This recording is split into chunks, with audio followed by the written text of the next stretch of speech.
10 جگہ پر قرآن مجید میں یہ امر بالمعروف اور نہی عن المنکر جوڑے کی شکل میں آیا. لیکن آپ یہ دیکھیں گے کہ اضافی طور پر نہی عن المنکر پر زور زیادہ آپ کو مل جائے گا. لولا ینہاہم الربانیون والاحبار عن قولہم الاسم واقعہم السحت. کیوں نہیں روکتے انہیں ان کے علماء اور صوفیاء اور درویش جھوٹ بات کہنے سے اور حرام خوری سے، حرام کھانے سے؟ کیوں نہیں روکتے؟ نہی عن المنکر، لولا ینہاہم الربانیون والاحبار. تو نہی عن المنکر کی بہت اہمیت ہے، جس کو کہ بعض ہمارے نیک دل لوگوں نے خارج ہی کر دیا اپنی گفتگو سے. انہوں نے کہا بس بھلائی کی تلقین کرتے رہو. برائی پر تلقین کرو گے، بھلائی کی دعوت دیتے رہو، تلقین کرتے رہو. برائی کی اگر تم نے نفی کی، تنقید کی، تو جو لوگ اس میں ملوث ہیں وہ تمہارے پاس سے چلے جائیں گے. لنفضوا من حولک، وہ تمہیں چھوڑ کر چلے جائیں گے اور تمہاری بات بھی نہیں سنیں گے. اگر تم بھلی بات کرتے رہو گے تو آج نہیں تو کل اس پر کچھ نہ کچھ اثر ہو جائے گا اور وہ برائی کو خود ہی چھوڑ دے گا. میں نے عرض کیا تھا اور دوبارہ عرض کر رہا ہوں، یہ در حقیقت ایک طرح کا طعن ہے حکمت خداوندی کے خلاف. اللہ 10 جگہ اسے ایک جوڑے کی حیثیت سے استعمال کر رہا ہو. تو اس میں سے یہ 2 پہیوں پر گاڑی چلتی ہے، ان میں سے ایک کو ساقط کر دیں گے تو گاڑی گھومے گی، صرف آگے نہیں بڑھے گی. اب میں عرض کر رہا تھا کہ اس میں نہی عن المنکر پر اہمیت زیادہ ہے. معاشرے کی صحت کا سارا دار و مدار جو ہے وہ در حقیقت نہی عن المنکر پر ہے، اور تلخ کام بھی نہی عن المنکر ہے. آپ بھلائی کی تلقین کرتے رہے، لوگ سنیں گے.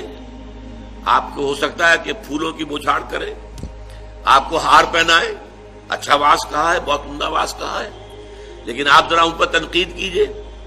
حضور سے جیسے کہلوایا گیا وَأُمِرْتُ لِأَعْدِلَ بَيْنَكُمْ، دیکھو لوگوں، میں کوئی واعظ کی حیثیت سے نہیں آیا ہوں، میں آیا ہوں مجھے حکم ہوا تمہارے مابین عدل قائم کروں، ظالموں کا ہاتھ روک لوں اور مظلوموں کو ان کا حق دلواؤں.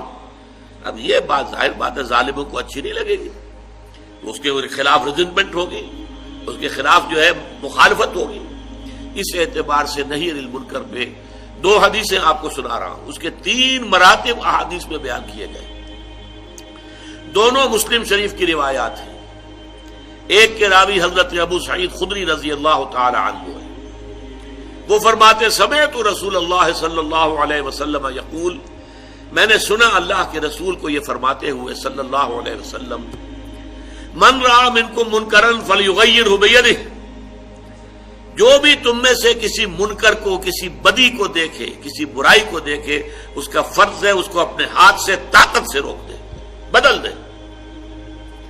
فَإِن لَمْ يَسْتَطِعْ، اگر اس کی طاقت نہ ہو، وہ شریر لوگ بہت طاقتور ہیں، آپ کے پاس طاقت نہیں ہے، آپ مقابلہ کرنے کی پوزیشن میں نہیں ہیں، آپ انہیں چیلنج نہیں کر سکتے، لہذا طاقت استعمال نہ کیجئے. لیکن فَإِن لَمْ يَسْتَطِعْ فَبِلِسَانِهِ، زبان سے تو استعمال کریں. بھائیو خدا کے لیے باز آ جاؤ. آپ اپیل کے انداز میں بھی کہہ سکتے ہیں، دیکھیے یہ کام اچھا نہیں ہے، یہ برا کام ہے، خدا کے لیے چھوڑ دو، اللہ کے غضب کو دعوت نہ دو، زبان سے تو کہو. فَإِن لَمْ يَسْتَطِعْ، اور اگر حالات ایسے نامساعد ہو جائیں کہ زبان کھولنی بھی جو ہے ناممکن ہو جائے، فَبِقَلْبِهِ، تو دل میں شدید نفرت. یہ اگر جو ہے اس کو کہا گیا ذالک اضعف الایمان، یہ ایمان کا کمزور ترین درجہ ہے. اگر دل میں نفرت بھی پیدا نہیں ہوتی تو معلوم ہوا ایمان ہے ہی نہیں. اقبال کا بڑا پیارا شعر ہے، وائے ناکامی متاع کارواں جاتا رہا، کارواں کے دل سے احساس زیاں جاتا رہا. آپ بدی کو دیکھیں اور آپ بے چین بھی نہ ہو کہ کیا ہو رہا ہے، میں روک نہیں سکتا. اپنی جو ہے اس وقت مجبوری اور عاجزی کا احساس ہو، اور ایک احساس محرومی کا ہو کہ یہ میں نہیں کر پا رہا، لیکن یہ ہو کیا رہا ہے. دل میں صدمہ تو ہو، راتوں کی نیندیں تو حرام ہو، یہ تو ہو کم سے کم.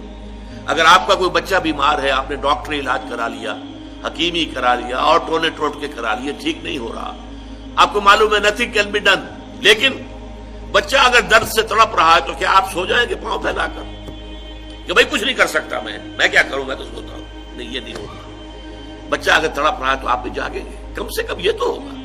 تو اگر اللہ کے دین کی یہ کیفیت ہو تو صدمے کی، رنج کی ایک کیفیت تو آپ پر طاری ہونی چاہیے.